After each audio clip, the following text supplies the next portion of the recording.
They told me for years there was no money in podcasting. Well, they were all wrong. Filmmaking is really hard. It's so hard. Like you mentioned directing. Someone's like, "You love film. Could you ever see yourself making a movie?" No, fuck no. I can't direct a movie. Like I'm getting a little better at like picturing something. Yeah. And having someone else make it come to life.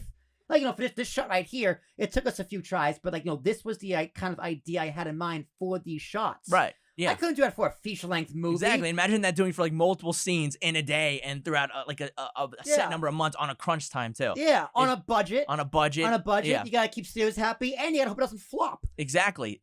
And pressure, man. Exactly. And just seeing student filmmakers and the way that they worked. I was on a few shoots my freshman year at the time, and that was at the point where I'm just like I respect, like I can't, like I would not excel at this. I knew just directing television.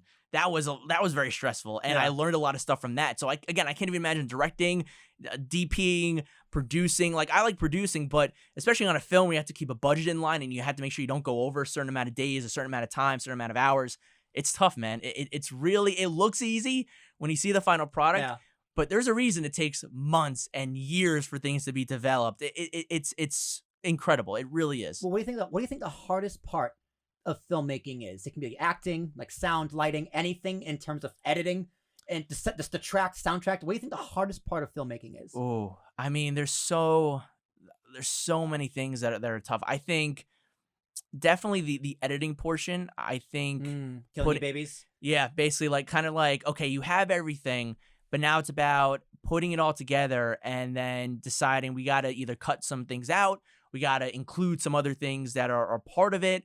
So I think that would be in the editing, but I think that producing and I think directing are, I think, the toughest things within a film, because again, you're the leader, you're the conductors, and if you're not able to make it kind of harmonize, every other department's not going to be able to function as much, I feel like. So if the director's in the abyss and they're kind of not leading the team, that's the hardest position, I think, to really kind of be in filmmaking. Well, it's LL Fonts on you. Well, actually, my EP, my very first EP about my first job out of college, she gave me the best lesson in terms of production.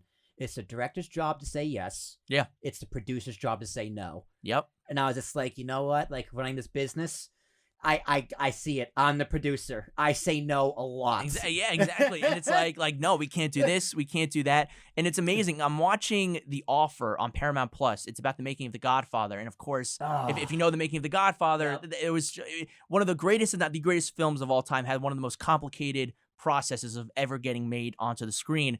And that was another thing where you had someone like Robert Evans and Francis Ford Coppola. Francis Ford Coppola wanted all these things, and in the end, he got to do a lot of it. But you had someone like Robert Evans or Ruddy or Albert Ruddy, who was one of the producers, and they had to say no to certain things too. It's like, we can't do that. We can't have this. We can't have that. And so again, like you were saying, like it is the producer's job to say we be the realistic person, and then the director is the creative aspect, where they want everything. They want everything. Yeah. Yeah. You go. Listen, Frank. You see this number? You see how many fucking zeros are on here? Exactly. We're not doing it. Exactly. It's like, no. You see how much money this is? We don't have that money. We cannot put that money into there. No. So yeah, to me, those two jobs are very tough. But there's also other departments within film that are tough. I mean, editing is tough on your own, coming up with costumes or even lighting. Lighting is tough. I mean, to put that all together, I'm going to say difficult. Lighting. Lighting is the hardest part of production, because sometimes it's completely unpredictable, i.e. you're outside. Yeah. Like, you say a hard production, I think of Jaws. Yeah. Right? They filmed on the open water, which for lighting could be great.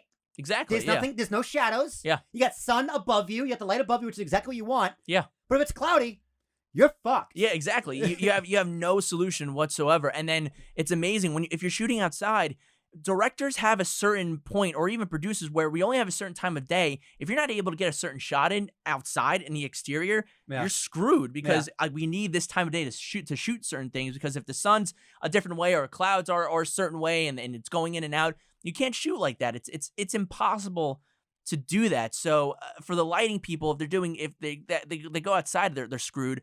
But then inside too, where you have so many different white balances for a camera to go into. You have screens that you use for lighting. You have soft lights, harsh lights. It's just it's hard. Like lighting is one of the most difficult aspects. It's definitely tough. Definitely most difficult. But to me, the coolest part is the sound design and like the mix and master. Yeah. And like obviously I love audio. I'm a big podcaster, of course. But like what actually got me into that's my love for filmmaking. I've always loved film, but in terms of filmmaking and respecting and appreciating the craft was Lord of the Rings. Because when the extended editions came out and we had the appendices. Like each movie had 2 extra discs of special features. Oh, okay. I've watched all of those multiple times. Okay. And they give in-depth details on how they did things, specifically the sound design. Mm-hmm. So Lord of the Rings, the giant, the fell beast, the ringmates fly. Yeah. Like the noise is a donkey.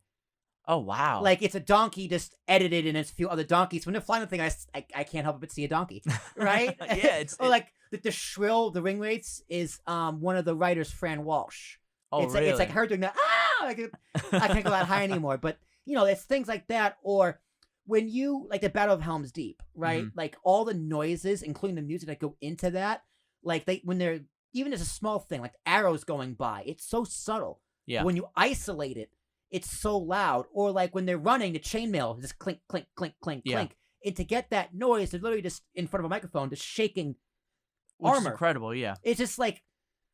It's mind blowing when you think about it. It's mind blowing. It's like this is the shit you have to do to make a movie. Exactly. And when you're doing it, it seems like this is the craziest thing. Like, what am I doing? Like, what's going on? But then when you see it all come together, it's like this is the most epic thing I've ever seen in my entire life. How do they do it? So, filmmaking, it's truly a marvelous feat. Like, it truly is one of the things where, at one time, like you think like this is crazy, but you see the magic you put on the screen, and you're like, in the end, you're like, that's why you do what you do in the end, and that's why.